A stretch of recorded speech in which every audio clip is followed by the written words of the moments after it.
Welcome to the Tuesday edition of A Flawed Man of God. How are you doing? I'm your host, Stuart Davis. I'm a deacon at a small church just outside of Richmond, Virginia. I'm not a pastor, not a biblical scholar, I haven't been to seminary. I'm not trying to get you to join my church or donate to any special cause.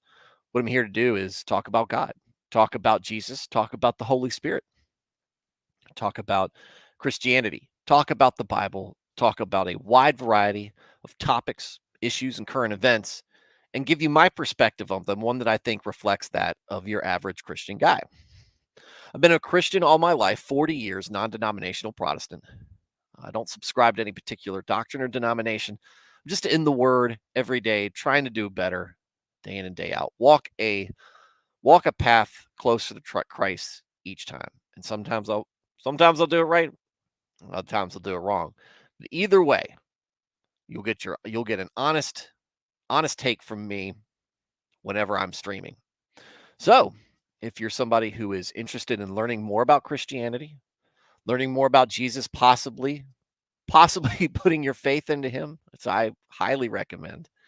But if you want to learn what the faith is all about, what Christianity is all about, what is church, what should you expect? What do we do? Welcome to the show. Welcome to the show, and hopefully I can give you a your average guy's take on things. The guy that you might be running into if you go into a church. Somebody shake your hand and welcome you in. Maybe show you where the closest pew is. Ask you how you're doing. Try to gauge maybe if you're one of those folks who wants to talk to somebody, or maybe you just want to get in and kind of feel out the church kind of on your own. But either way, hopefully the perspective I can give you, the one as a regular churchgoer, can can help you get a better grasp of what Christianity is all about from the layperson perspective, which is where I live, and perhaps this will help springboard you into a relationship with Christ. There's a lot of misconceptions, stereotypes surrounding Christianity, which hopefully I can put to rest. A lot of folks think the Bible is a book of laws and rules and judgment.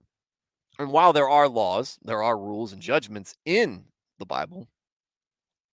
If you take the time to actually look into it, there is way more to that than you could possibly imagine. There's a there's a beginning. There's a creation of all things. There's exile.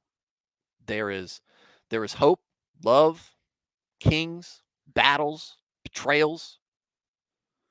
There's songs, there's proverbs, there's great sacrifice, and there's great redemption, great mercy, and grace. And there's a revelation of prophecy of things that have happened and things to come. So you'll find, and what we do here a lot is read the Bible.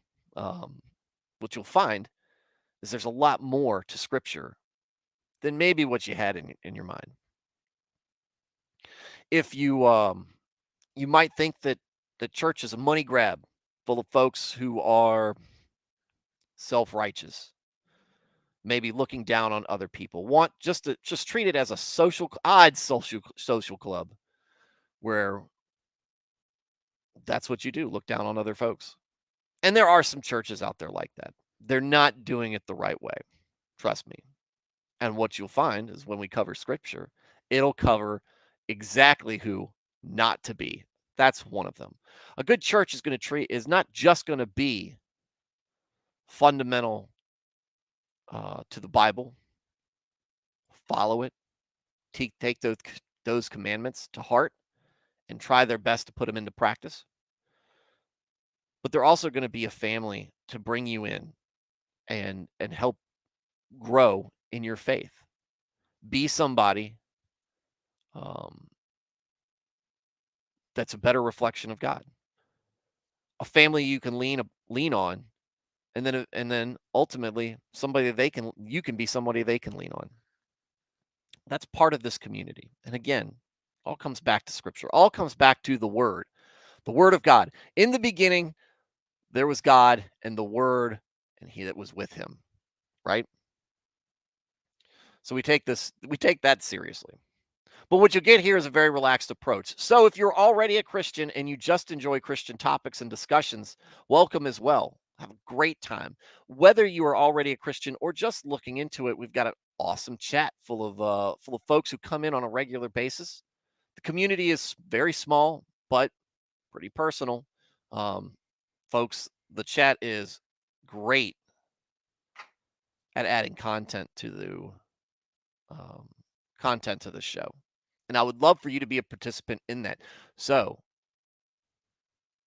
if you've got some takes, if you want to tell me where you think I'm right, where you think I'm wrong, maybe maybe you've got an experience that's unique to a situation that we're discussing.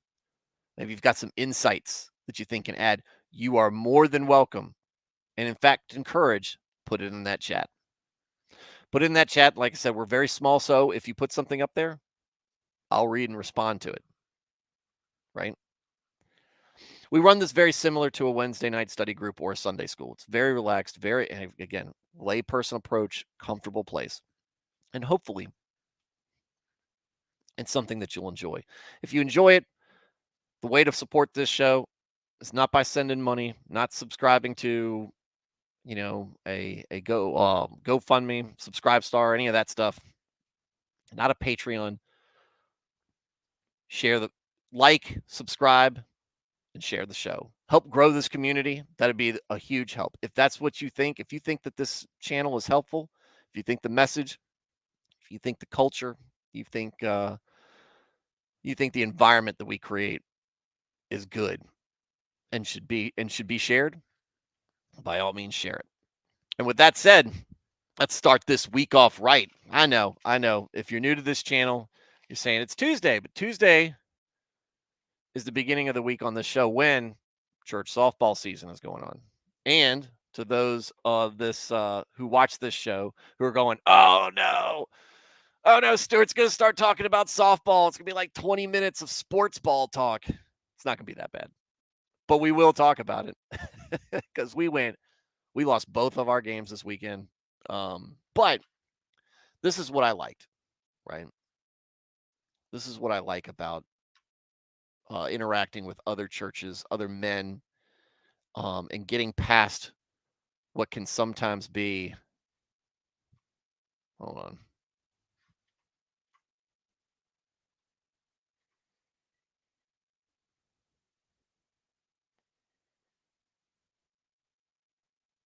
Audio. Hello? Good. All right. Thought I turned my mic off on accident. Here we go. Already the peanut gallery's got their questions in. They're putting their barbs in here. Trying to throw me off. I'm not to be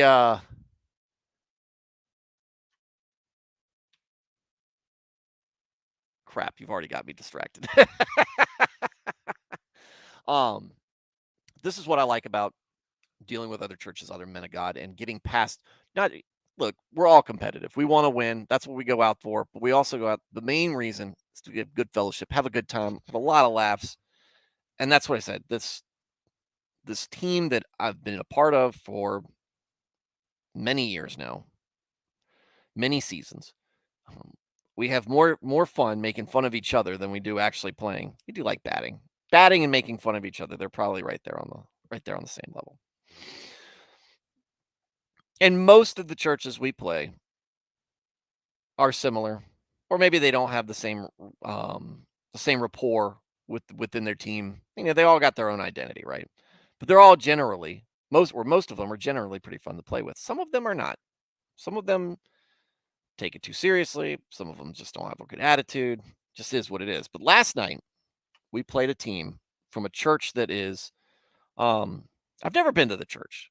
I know where it is. I've driven past it before. It's in another county. And when I first started playing, our churches, the teams were mirror images of each other, and we got along famously. We loved playing each other. And when I say mirror images of each other, it was very rare that we didn't split our two games each night. Like, we would win and they would win. And it was just same group of folks came in and year out.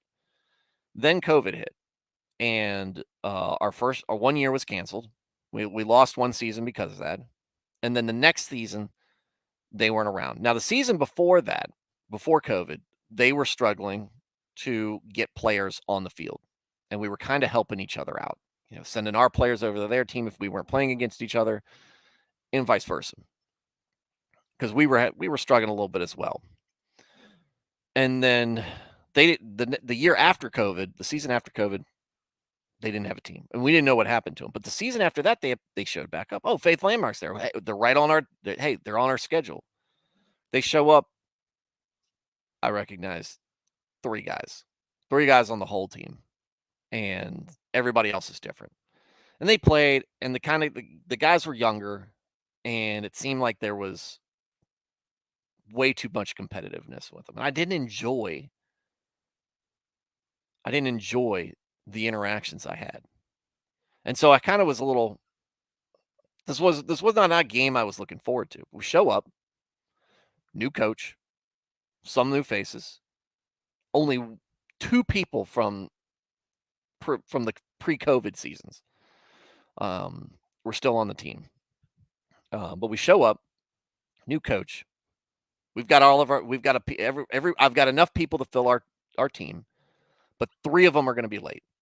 Now, like I said before, softball, you got 10 men on the field. We had 11 guys committed. We were 3 short. That means we were playing 2 down. But I said, hey, can we bat first so that we can give our guys more time to show up? I said, sure. He goes, you guys need an outfielder? We'll give you a player. And I said, no, let's find out. We might not. And because I didn't want them to come back and say, well, we're gonna count this as an automatic forfeit because we gave you players. I wanted us to still be competing in this game. And so we batted. And then we had a guy, one of the guys showed up. One of the 3 guys showed up, but all of his stuff was with one of the other guys who was still running late and still running very behind. He showed up in his work boots, still got to play and still wanted to play, but he didn't have a glove. And they were like, no, you can use this glove and just keep it for the rest of the game or until your glove shows up. And I know that sounds like a small thing, but when you're in a league that has any level of competition, you'd be surprised what advantages some people try to get out of. And this was not something where we asked for an extra player. This wasn't something where we asked for a glove. These guys offered it. And that really set the tone. That really set the tone for the night. And it was just goofing off between the two of us. In some ways, it felt a lot like we were playing the old team that we loved to play every season. And that was great. And that was great. We lost both games. We were in it. We just were not hitting the ball very well. Everything was on the ground. They had some really good infielders. The outfielders were playing shallow. We couldn't get anything to carry as a team. So we hit 2 balls over their heads the whole night. It felt like maybe I might be off, but that's what it felt like. And as a result, we were hanging in there in that last game. But again, I was first up in the last inning. I hit one pretty solid, but it was just too shallow. Could not get over the guy's head, and the next 2 were pop flies, and that was it. But again, had a great time because we were involved, and we also had some calls that really didn't go our way, and that's the other difficult thing is how do you represent the Lord when the calls are really bad, right? And sometimes you just gotta shake it off. And he had one. I bobbled it, but I got control of the ball. I play first base. Throw came in. I bobbled it, but I had it clearly in control, like a step and a half before the guy got to the bag. And the ump called him safe. And we were sitting there going, like, what is going on? And I just sat there. I gave him the meme face. I've been like, just standing there. He knew. And his ump's very personal. We've seen him several times for several years. He's not our best, but he's like I said, he's friendly. He had come up to us saying that he had played golf that day and he just missed a hole in a one. He got real close to the pin and then missed the putt. Right. So so the next thing, one of my great friends, he's hit the ball well. He's getting the third. He's already knocked 2 runs in. And he's running the third. He gets in there. It's a close play, but he's definitely safe. It's close. It's much closer than the one I got. He gets called out. And what my buddy said was hilarious. He goes, 20 men on this field saw that I was safe, but the one that matters says I was out. And that's how it was. And that was our night, right? So we had a good time. Like I said, even a good time is even if you lose and you're kind of disappointed in your own performance, you could still walk away excited about the next game and thinking that you had a good time. And that's not just me. It's not just my attitude. It's an attitude that's reflected by everybody on that roster, on our team. And I can't say, like I said, I can't say enough good stuff about the team we were playing as well. Again, that's just how it is. That's fun. Keeps you active and keeps you interacting with other people. So I've said it before. If in any way if you are involved in a church and there is an intramural sport that they're getting into that you are somewhat able to do, see if you can get involved with it. See if you can get involved with it because it's a great time and come into it with a good attitude and a willingness to laugh off your own faults. Because trust me, I ain't fast around the base pass. Call me the mall walker. It's hard on my ego. Anyway, that said, let's get into the chats. Dresden was first in here and I was late.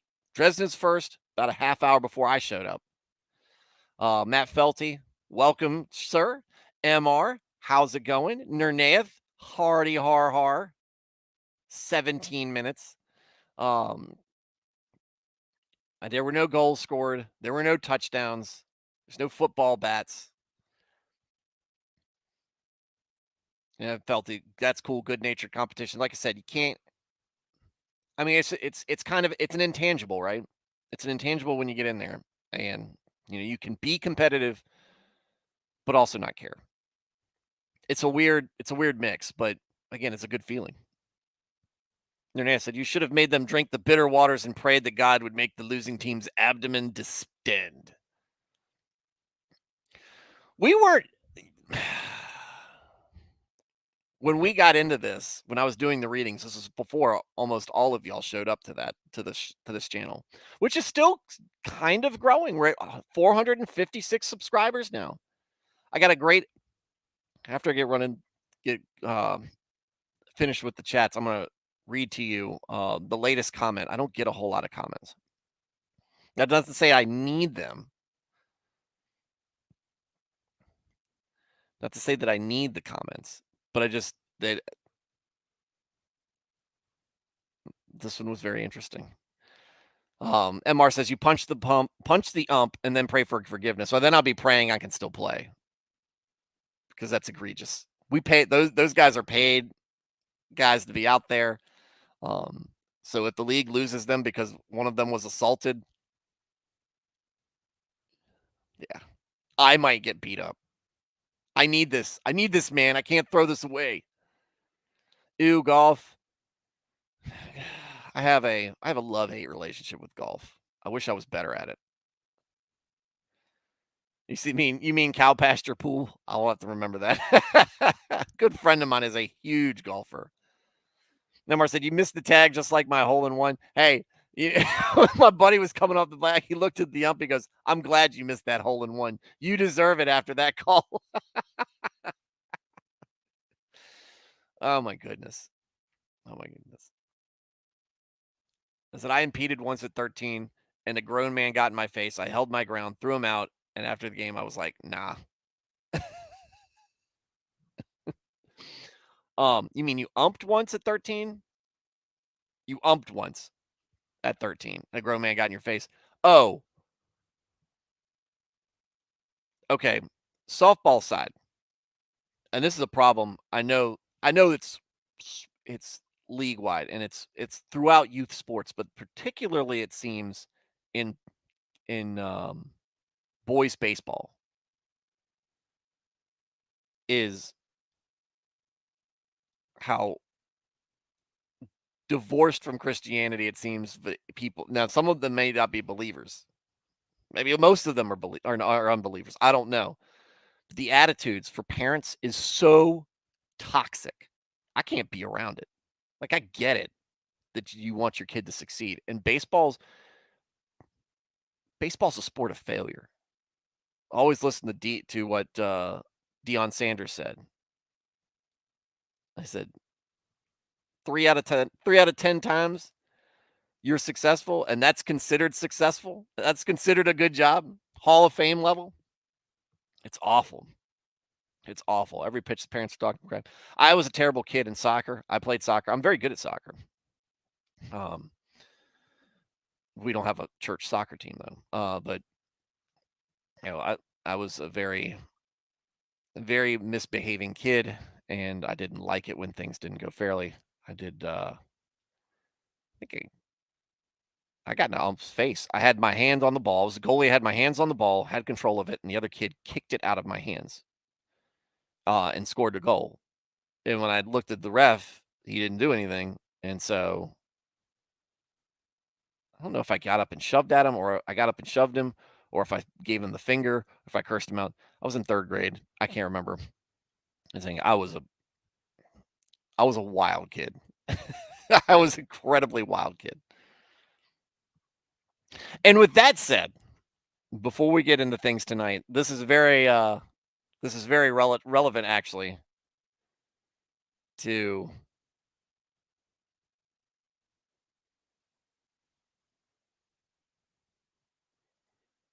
the what do you mean there's no comments? I'll find it. I'll find it. This is the comment because we did this was on the Tucker Carlson episode, which got over 300 views. That's what I do. That's my Friday. That's my Friday open topic algorithm hunting.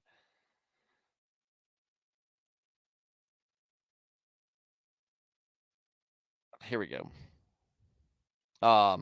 So 2 days ago, um, a gentleman said, "Geez, you might want to consider getting to a topic because I listened for a couple of minutes of nothing interesting. Started fast forwarding to see if you got to a point and then gave up. A lot of content creators do not understand the concepts of creating interest, not just ramble on and on."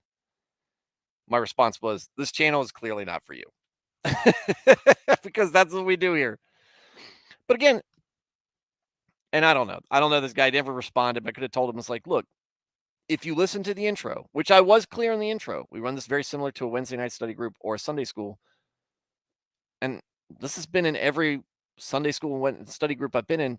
There's a lot of small talk at the beginning while people are filing in, while everybody's coming in and grabbing a chair and sitting down and settling in and getting ready to hear to in the zone to listen and share.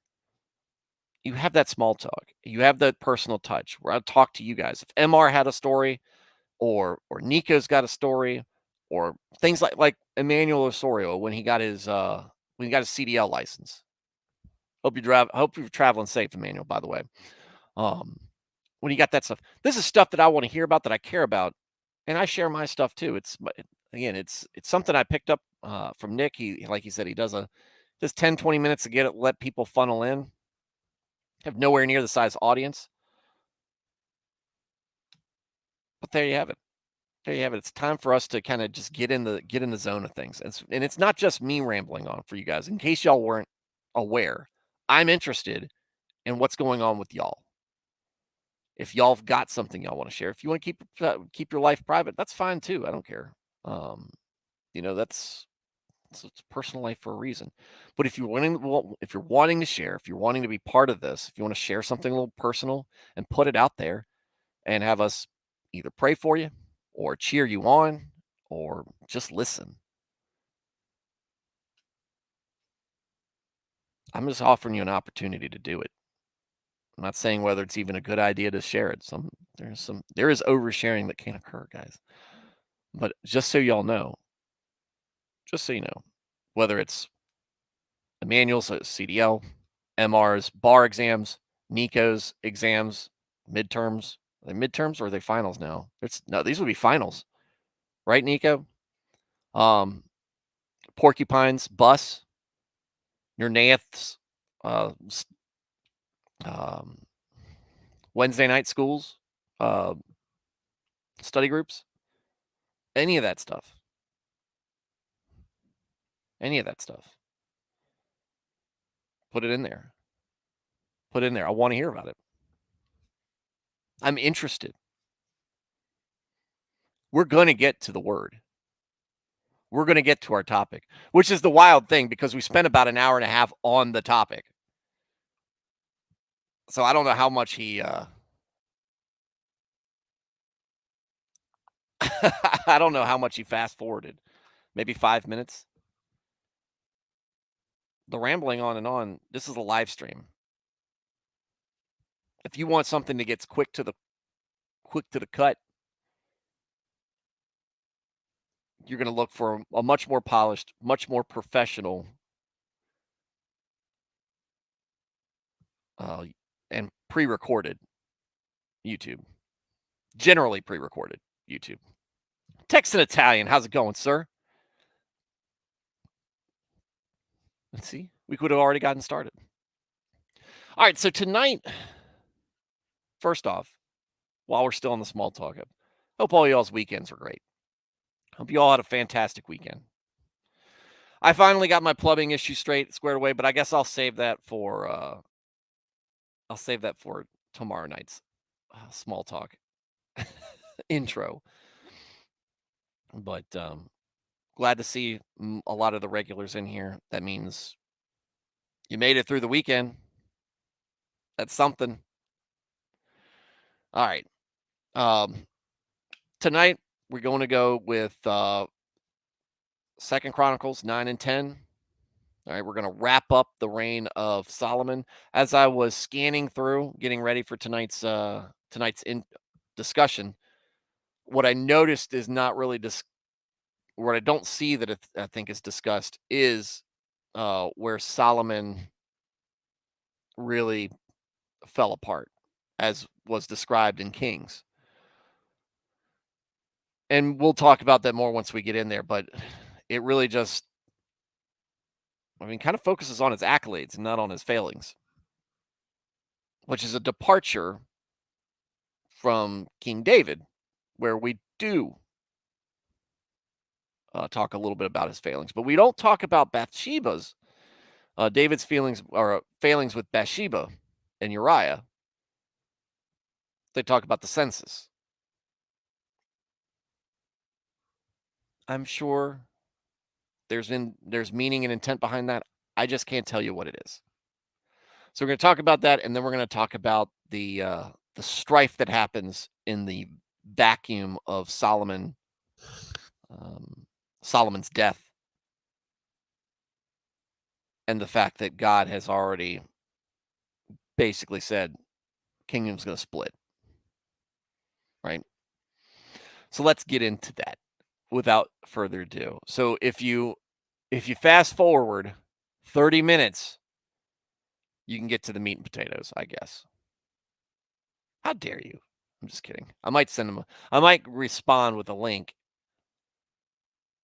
to this live stream and let them know, hey, here's my explanation. Or maybe I won't.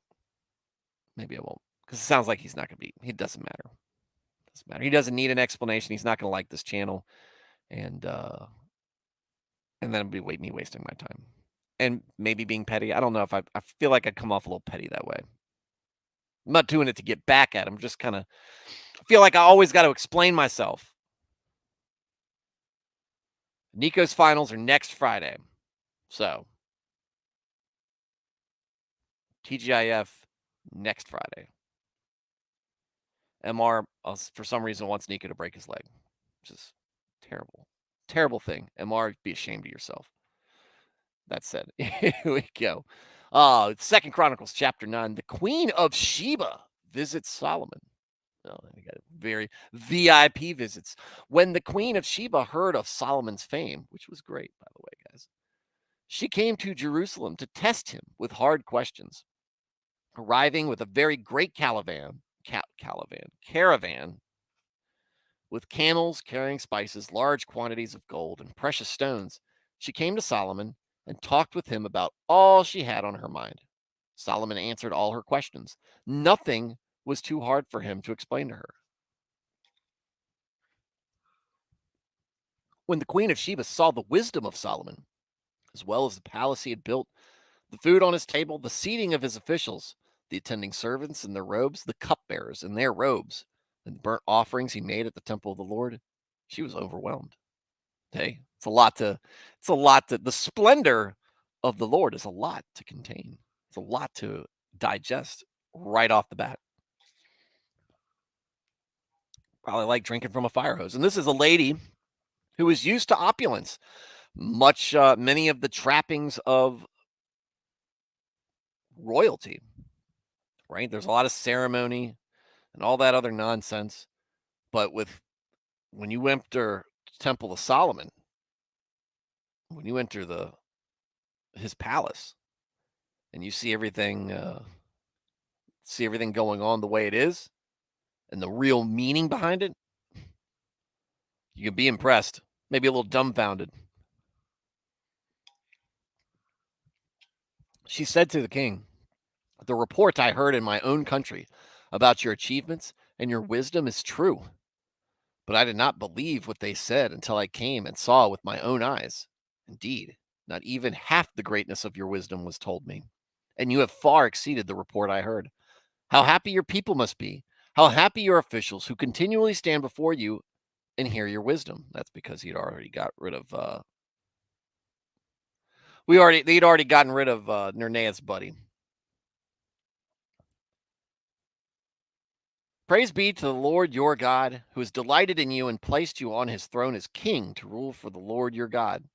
Because of the love of your God for Israel and his desire to uphold them forever, he has made you king over them to maintain justice and righteousness.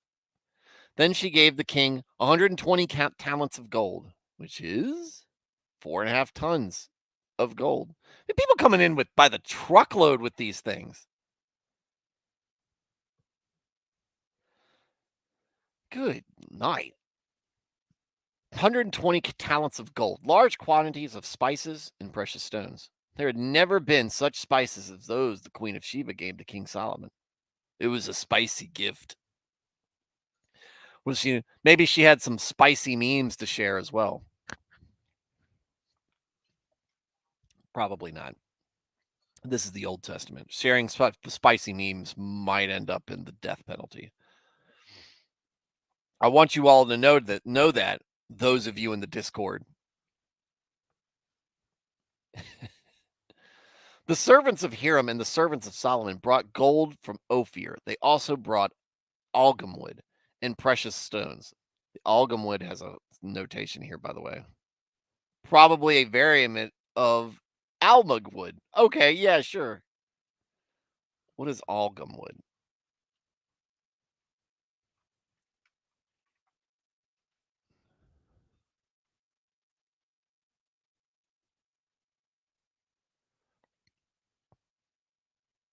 Okay.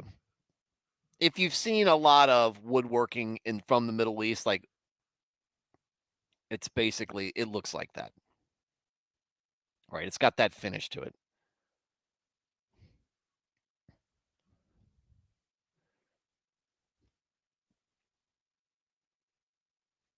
Nernea said, "I'm the only one posting memes, so I just use it as a repository to save the good ones. You've got some good ones, buddy. Get some ones that I laugh at a lot of them. Keep it up. MR said, that's all I've been doing with Fish Tank. Fish Tank's awful, guys. I can't say anything more than that. Let's say that I wouldn't enjoy it. I just hate socially awkward people in a socially awkward situation doing socially awkward things and not really understanding it. It's just not something I can keep down.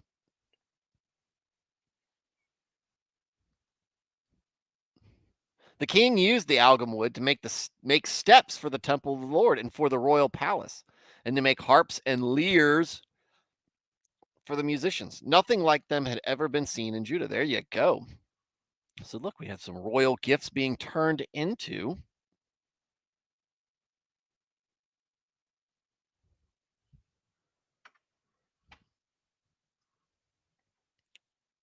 have been turned into gifts to the Lord to be used in this way.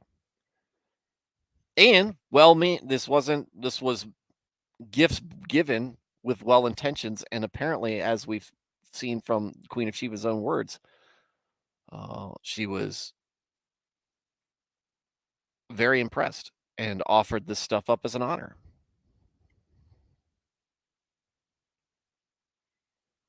Yeah, I see you fixing that, MR. King Solomon gave the Queen of Sheba all she desired and asked for. He gave her more than she brought to him. Then she left and returned with her retinue to her own country. There you go. All right, so she came, she hung out for a bit, they exchanged gifts, and then she left. The weight of the gold that Solomon received yearly was 666 talents.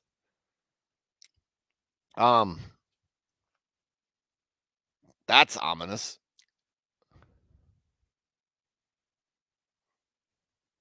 That's a ton.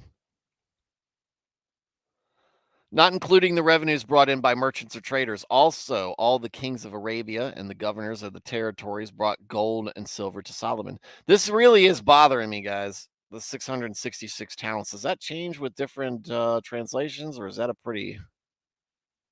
Let's go to King James. Oh, 666. Mark of the beast, guys. An LT. They changed it here. 25 tons of gold. Of course, as we've noted, that's not the unit of measure. That's not the unit of measure they use in that. And the fact that it was 666 talents, man, I feel like there's got to be some more. There's got to be more behind this than just the fact that it just happens to be this. And it's not like, oh, 1 year he received it. No, this was a regularly occurring thing. It's just these little things. I loved it. What I wish I could do is highlight this, and maybe I will. And maybe, boo. Great. Well, highlight these and then come back to them.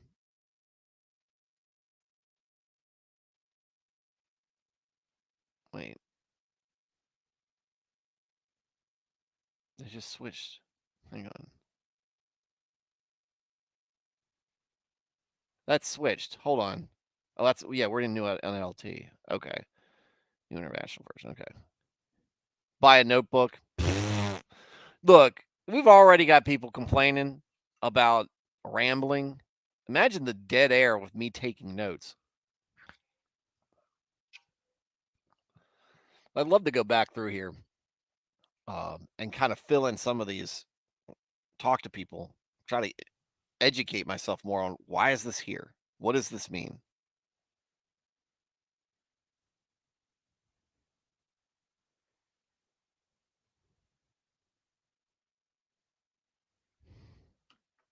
There we go. Not including the revenues brought in by merchants or trading. Also, all the kings of Arabia and the governors of the territories brought gold and silver to Solomon. Solomon made 200 large seals of hammered gold. 600 shekels of hammered gold went into each shield. How much gold is that? 15 pounds of gold in each shield. That's some weight. He also made 300 small shields of hammered gold with 300 shekels of gold in each shield, so about half that. The king put them in the palace of the forest of Lebanon. The king made a great throne covered with ivory and overlaid with pure gold. The throne had 6 steps, and a footstool of gold was attached to it. On both sides of the seat were armrests, with a lion standing beside each of them. 12 lions stood on the six steps, one at either end of each step. Nothing like it had ever been made for any other kingdom. All King Solomon's goblets were gold, and all the household articles in the palace of the forest of Lebanon were pure gold. So now we know who all those cups belong to in and Indiana Jones in the Last Crusade. All of them except for the one that Jesus drank from. All those other really opulent cups, chalices, or whatever, those are all King Solomon's. Nothing was made of silver because silver was considered of little value in Solomon's day. Of course. The king had a fleet of trading ships manned by Hiram's servants. Once every 3 years, it returned, carrying gold, silver, and ivory, and apes and baboons, like Rafiki. King Solomon was greater in riches and wisdom than all the other kings of the earth. All the kings of the earth sought audience with Solomon to hear the wisdom God had put in his heart. Year after year, everyone who came brought a gift, articles of silver and gold and robes, weapons and spices, and horses and mules. You need a mule for all that. Interesting. This is an interesting thing. All right.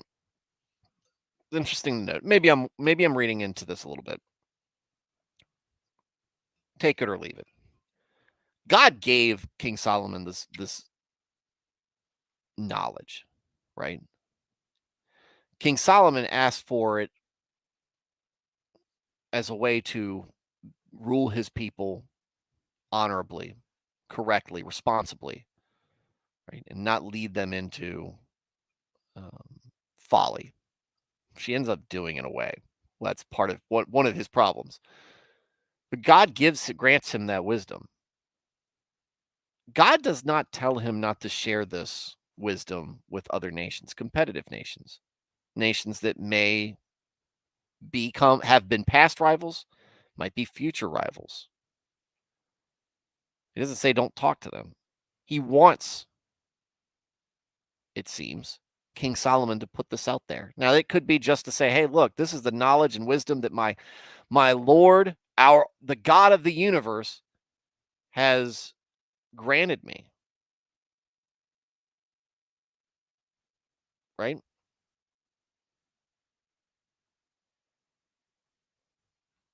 God of the universe has granted me this wisdom. So now you know, as smart as I am, how great he is. He did this on a whim, right? Or this is kind of a foreshadowing of the fact that God created all of us. And maybe he has set aside the Israelites in this case because he has a special covenant with them. But his love extends to all of those who are righteous at heart and will have faith in him, believe in him, and follow his commandments. We go back to Levitical law because a lot of people got to say, well, in the Old Testament, it was just the Israelites, the Hebrews, who were God's people. Not really, but there were a lot of people who fell away. And even when he does establish the covenant with Abraham, when he establishes the covenant with the Israelites through Moses, rules and provisions are put aside to bring people into the fold if they want to, if they recognize what is great.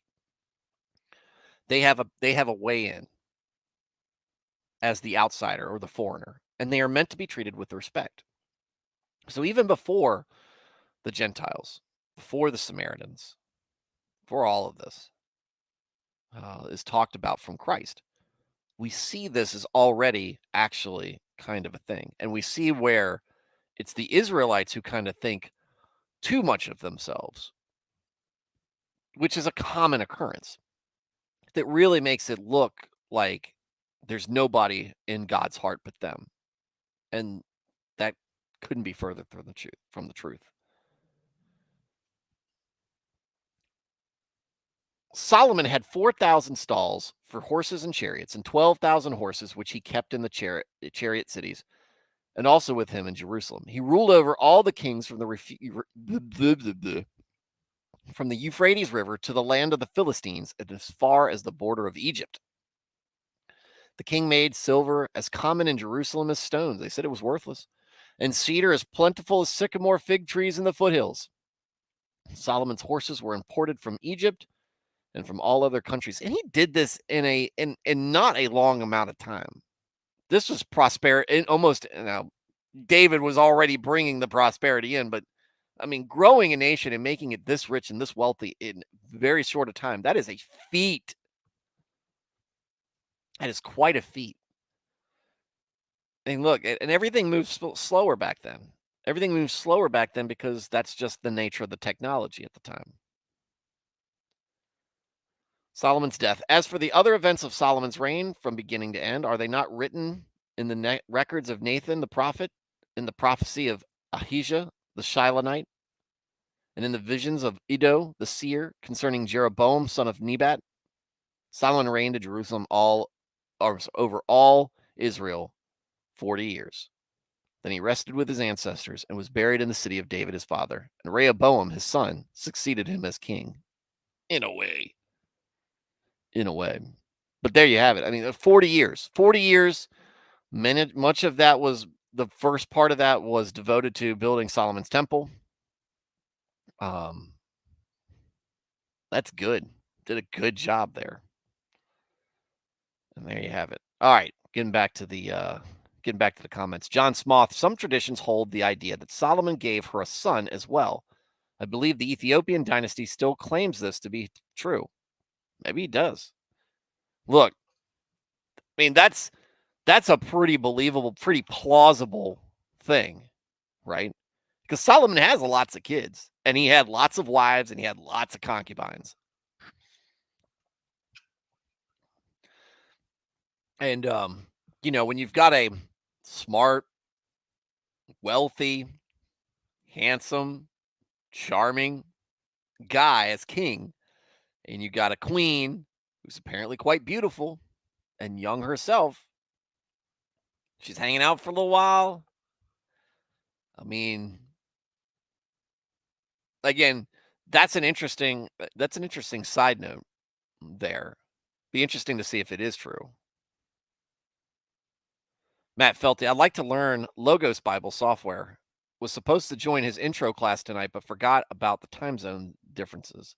Alan Parr's intro class. Yeah, if you end up getting into it, dude, I would love to get I'd love to get some updates as you go through it and what you're learning, and maybe I'll do something like that myself.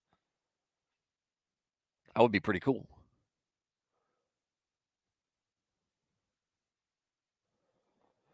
Texan Italian asking for prayers. My dad decided to do surgery to treat his prostate cancer. He's waiting for surgery to be scheduled. Yeah, definitely, buddy. My dad is a few years removed from prostate cancer. It is, and I don't know what the prognosis is for your dad. Hopefully it's the common one, which is very good prognosis. The thing is for men is, on a long enough timeline, we're going to go with the Fight Club quote here. On a long enough timeline, the likelihood of getting prostate cancer for a man approaches 100%. Right? And you can have it for years and they don't know it, and it still won't do anything. They've got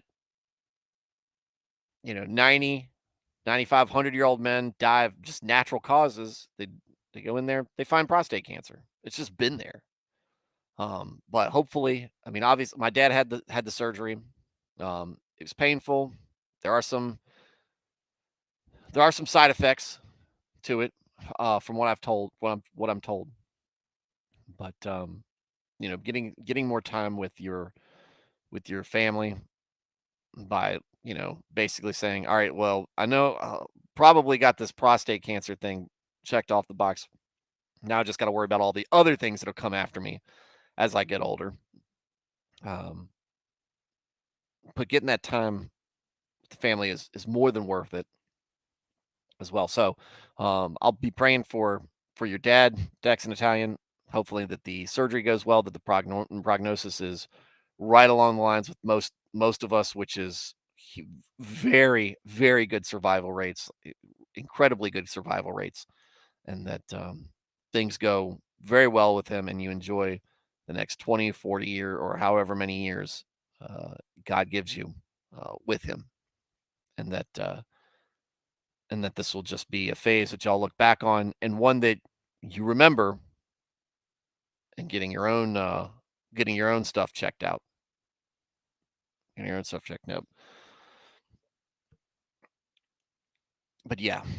Yeah, that's one that's I haven't I haven't lost I haven't lost anybody in my family that's been immediate. I grew up on my dad's side of the family, both of his parents were dead before I was born. Um, my mom's dad, he died when I was pretty young, and he wasn't much to write home about at all. He was not a very good guy by all accounts. And my mom's mother, she was not she only died 2 years ago.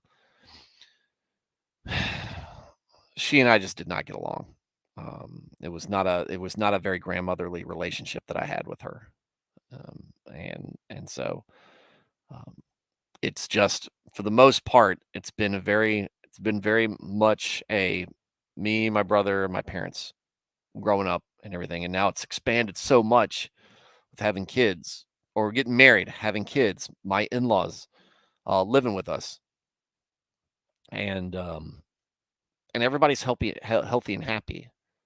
So I haven't dealt with loss when it hits that close to home yet.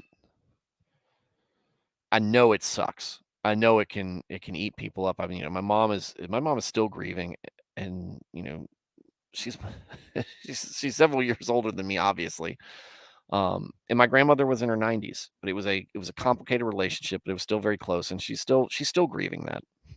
It's just not something that you just get over. And you see people, if you're on Facebook and you've got, you know, your normal, your real life circle of friends, you've got to have somebody who's lost a close family member, and it's scary. It's scary when your parents are vulnerable, and that's the age. As you get older, the more and more you realize that or the more and more you approach that time where your parents are vulnerable, and that you're the happy and healthy one that's worried about them, where it used to be they were worried about you.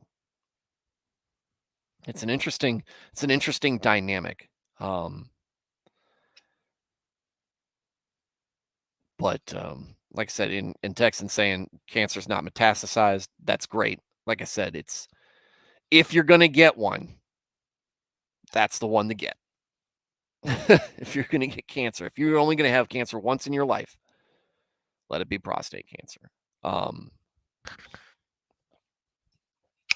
I've got a guy that I work with. He's a vendor of mine. Uh, we talk about God all the time. He's a good dude. We have a lot of good conversations. He is fighting his fourth round of cancer, or fifth bout with cancer. I don't know. And I had no idea that he had had these fight. He was been having all these fights years before me and him started working together or working around each other. But I'm praying for him right now because he's dealing with it again. It hasn't spread. His latest test results, I believe, say it hadn't spread, which is always good. Keep it localized, keep it manageable, and get rid of it. Get it out. But man, it sucks. It sucks when you see good people get brought down by that. And I know it's scary, Texan, but um, keep hope, keep hope, and keep faith. And remember that this is generally a very beatable disease. The and that with with God's healing hand, hopefully you and him are sharing a beer or a drink or steaks or Thanksgiving, whatever, and just enjoying the time that God gives us with each other. So yeah, I'll definitely be keeping him in your thoughts or in my thoughts and prayers. Matt said, I think the covenant for grounding to keep us, all of mankind, in his image, but aware of our given grace. I only recently learned of Rahab, first spared Canaanite, and Salmon. Is it salmon? Salmon, the line of David.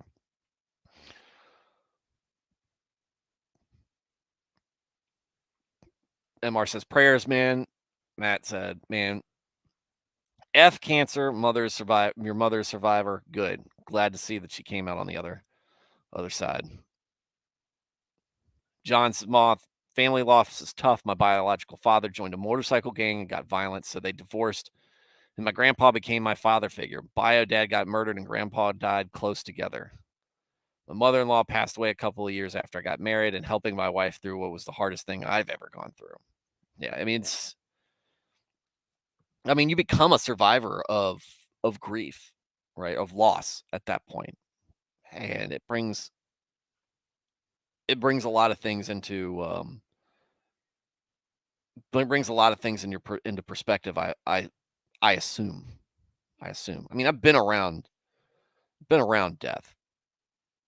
I've been around it, just never that close. And recently, outside of profession, outside of um, just life, but recently within our church, like I said, we've lost 3 very close, very very well established, very well known, and well loved fellow congregants,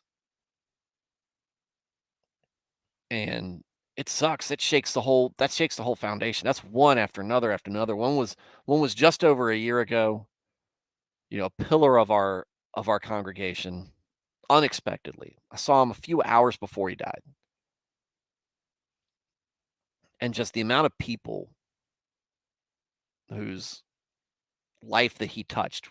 You're talking about a new high school auditorium, standing room only for the funeral or memorial service. They took him from there in a wagon pulled by a tractor. He's a farmer. Wagon pulled by a tractor. They had to fly by the crop duster, not like a legitimate crop duster, not the slang, right? Had to fly by the crop duster. It was amazing. And I'd just been really starting to get to know him. And I knew he had impacted a lot of lives, but nowhere near that much. And people that I greatly respect and that I looked up to him. And then my interactions, though somewhat limited, more limited, were always inspiring. And dude made the best steaks. The best steaks. The best steaks. He made the best steaks. He would throw that. Look, we had a deacon and elder meeting. He'd have the grill out, fired up, and we're all getting steaks. And it's just like, I remember the first time I got in, they were like, "Oh, Wayne's cooking steaks." Well, really? I was like, "Oh, that's good." And he goes, "No, it's better than good." And I bit into the first bite. I was like, "Oh man, what does he do to this thing?" It's a lot of. This is good. So, but just being around that loss sucks. It sucks, and I know it's gonna suck for me. And as close as my kids are to our parents, to their grandparents, it's gonna really suck for them as well. And it's gonna be something, and it's really just gonna be a process that we're all gonna have to go through together. And you don't know when it's gonna hit, right?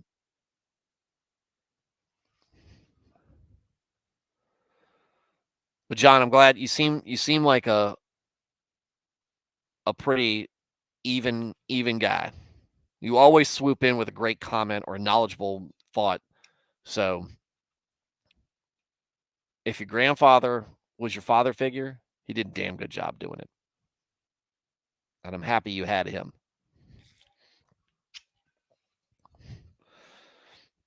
I'm happy you had him to help shape who you are. Matt Felty, yep, like salmon like salmon like the fish. Okay. I don't know about them. Rahab I've heard of, but not I don't know anything about them. I've just heard of them. But salmon, I can't place it anywhere. Anyways. All right. Chapter 10. It's not going to be a long chapter. Israel rebels against Rehoboam. Now, I don't know if they're going to get into this.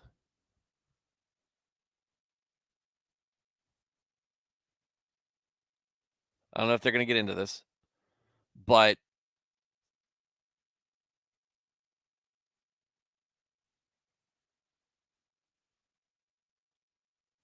when Solomon was, or before Solomon died, God sent a prophecy. I can't remember to whom. Let's go back. That's right. Forget that's what we do. We can always go back. Ah, no, that's Ahijah's prophecy against Jeroboam.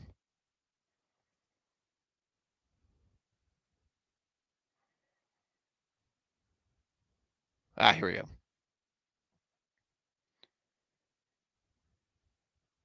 Wait, maybe not.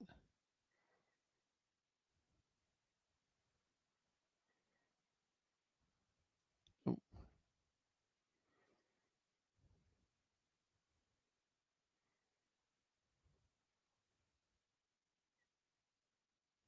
Here we go.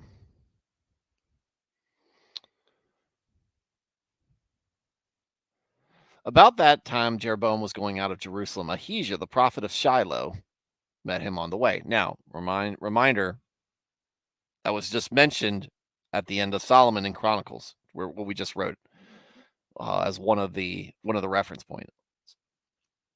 Ahijah, the prophet of Shiloh, met him on the way, wearing a new cloak. The two of them were alone out in the country, and Ahijah took hold of the new cloak he was wearing and tore it into 12 pieces. Then he said to Jeroboam, "Take 10 pieces for yourself, for this is what the Lord, the God of Israel, says. See, I'm going to tear the kingdom out of Solomon's hand and give you 10 tribes, but for the sake of my servant David in the city of Jerusalem, which I have chosen out of all the tribes of Israel, he will have one tribe. I will do this because they have forsaken me and worshipped Ashtoreth, the goddess of the Sidonians, Chemosh, the god of the Moabites, and Molech, the god of the Ammonites, and have not walked in obedience with me, nor done what is right in my eyes, nor kept my decrees and laws as David, Solomon's father, did." And what did we just read last week? We were talking about Solomon. What will God do for us if we obey him and honor him and keep his commandments?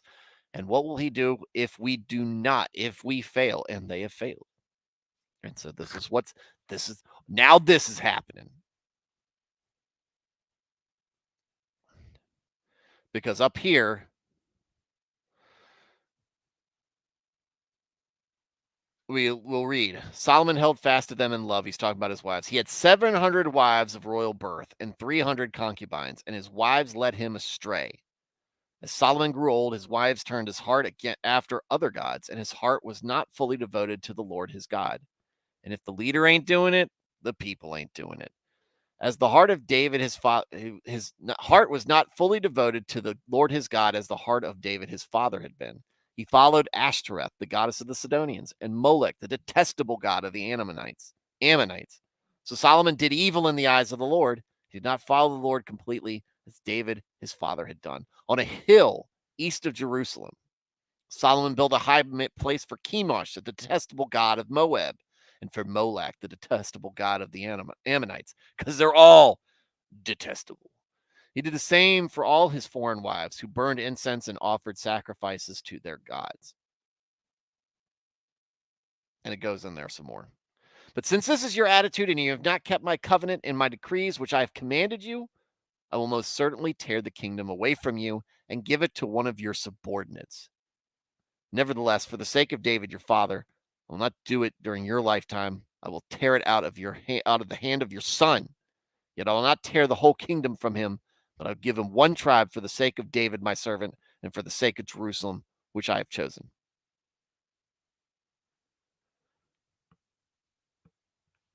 And that's what the Lord said to Solomon, either directly or by prophet, but I guess directly in this case, because look, the Lord has talked to Solomon directly on more than one occasion. Oh, okay. Salmon, the father of Boaz, by Rahab. Okay.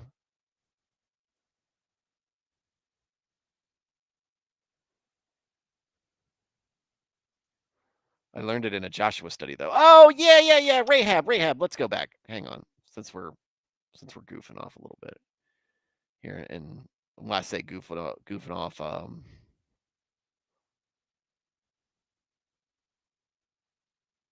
wait, we're in that's Judges. Rahab and the spies. That's right. Bring out the men who came to you and entered your house because Rahab was the lady who is Matt in the line of Christ, in the bloodline of Christ. Believe it or not. You probably already know that if you've been studying it. Yes. Sorry. I do know Rahab. Just needed that refresher, so thank you, Matt.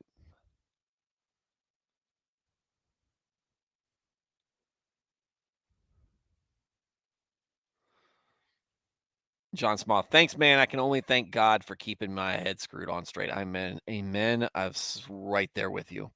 I was pretty angry in my teens, but some biblical counseling helped. Good. Seemed like it worked. You definitely sweep in there with some knowledgeable takes. Hernandez said he caught her on the rebound when all the other boys were killed with Jericho. All right. So God has said, basically, you're losing it. Rehoboam went to Shechem, for all Israel had gone there to make him king. When Jeroboam, son of Nebat, heard this, he was in Egypt, where he had fled from King Solomon, because Solomon, I think, knew he returned from Egypt. So they sent for Jeroboam, and he and all Israel went to Rehoboam and said to him, your father put a heavy yoke on us, but now lighten the harsh labor and the heavy yoke he put on us, and we will serve you. And Rehoboam answered, come back to me in 3 days. So the people went away. We covered this in Kings. Then King Rehoboam consulted the elders who had served his father Solomon during his lifetime. How would you advise me to answer these people? He asked. They replied, if you will be kind to these people and please them and give them a favorable answer, they will always be your servants. But Rehoboam rejected the advice the elders gave him and consulted the young men who had grown up with him when were serving him. He asked them, what is your advice? How should we answer these people who say to me, lighten the yoke your father put on us? The young men who had grown up with him replied, the people have said to you, your father put a heavy yoke on us, but make our yoke lighter. Now tell them, my little finger is thicker than my father's waist. My father laid on you a heavy yoke. I will make it even heavier. My father scourged you with whips. I will scourge you with scorpions. Yeah, guys. Sounds like a great first impression. Now, mind you, the real thing should have been, I'll lighten the yoke if you stop worshiping these stupid false gods and these detestable idols and these demons, these child sacrifice. But nope. He's gonna take the bold strategy, Cotton. 3 days later, Jeroboam and all the people were returned to Rehoboam, and as the king had said, come back to me in 3 days. The king answered them harshly, rejecting the advice of the elders, who served the smart, wise King Solomon. He followed the advice of the young men and said, my father made your yoke heavy. I will make it even heavier. My father scourged you with whips. I will scourge you with scorpions. So the king did not listen to the people, for this turn of events was from God, to fulfill the word the Lord had spoken to Jeroboam, son of Nebat, through Ahijah the Shilonite. When all Israel saw that the king refused to listen to him, they answered the king, What share do we have in David? What part in Jesse's son? To your tents, Israel. Look after your own house, David. So all of the Israelites, which I'm Scorpion King. Yeah. So all the that's what we're gonna call him now, Scorpion King. So all the Israelites went home. But as for the Israelites who were living in the towns of Judah, Rehoboam still ruled over them. King Rehoboam sent out Adoniram, who was in charge of forced labor, but the Israelites stoned him to death. Had a little bit of a Boston Tea Party right there. King Rehoboam, however, managed to get into his chariot and escape to Jerusalem. So Israel has been in rebellion against the house of David to this day. Interestingly enough, though, the flag of the new Israel is a Star of David.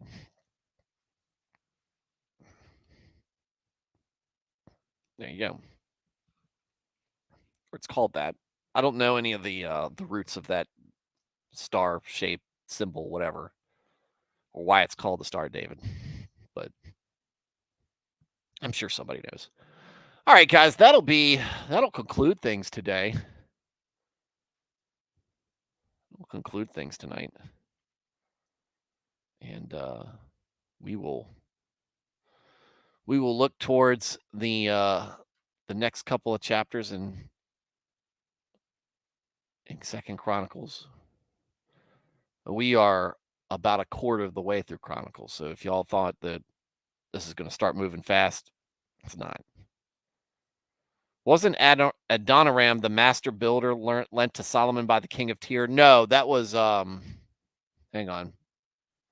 It wasn't him.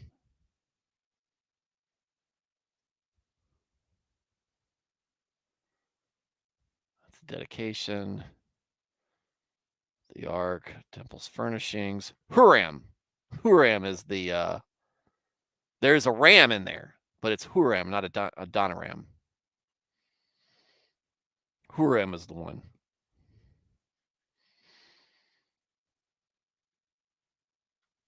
But anyway, so yeah, there's 38 chapters in Second Chronicles, so we still got a little ways to go before we're done with this. All right, and with that said, guys, I'm going to check out. Look, y'all can't see it, but obviously because the lights are out, I haven't been doing what I need to do in this room. The kids have destroyed it.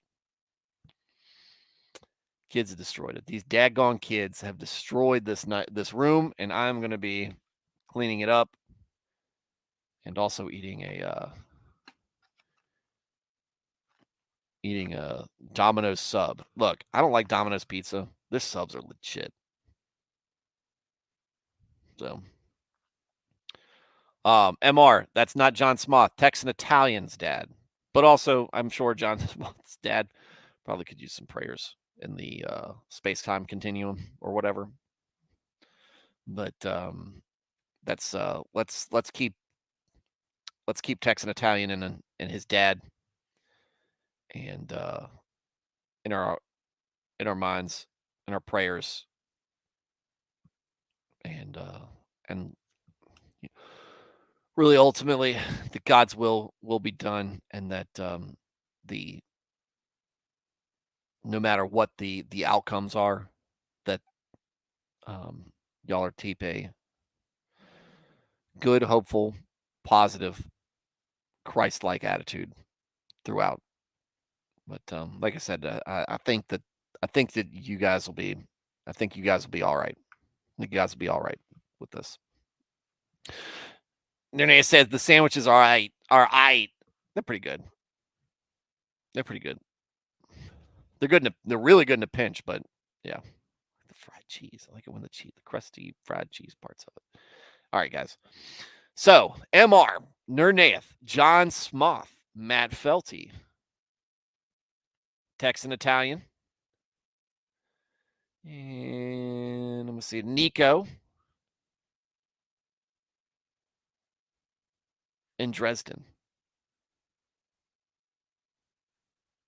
Thank you guys for being part of the chat.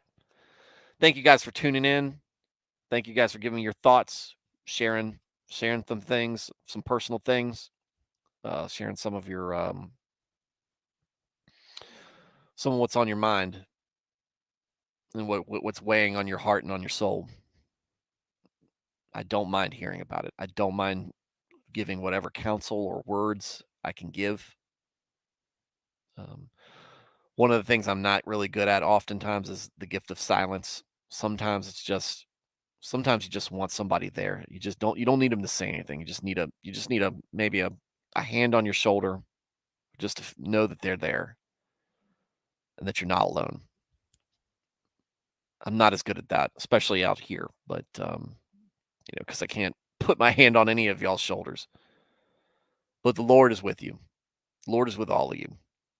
And y'all are great members of the stream, and thank you for what you do. For those of you just tuning in and being wallflowers, just listening in, that's great. I'm glad that you guys have tuned in and that you're enjoying the content and hopefully getting something beneficial out of this. And to those of you catching on the replay, hey guys, I hope you all are finding. I hope I find y'all well. My voice reaches you in a good place, and I can't wait for you to catch me live. But with that said, if you support the show, like, subscribe, hit the notification bell, and most importantly, share. Share the stream and do what you can to bring more people in. Hey, maybe the reason I'm bumping up in subscribers is because you guys are doing that. And if you are, God bless you. With that said, everybody have a very good night and God bless.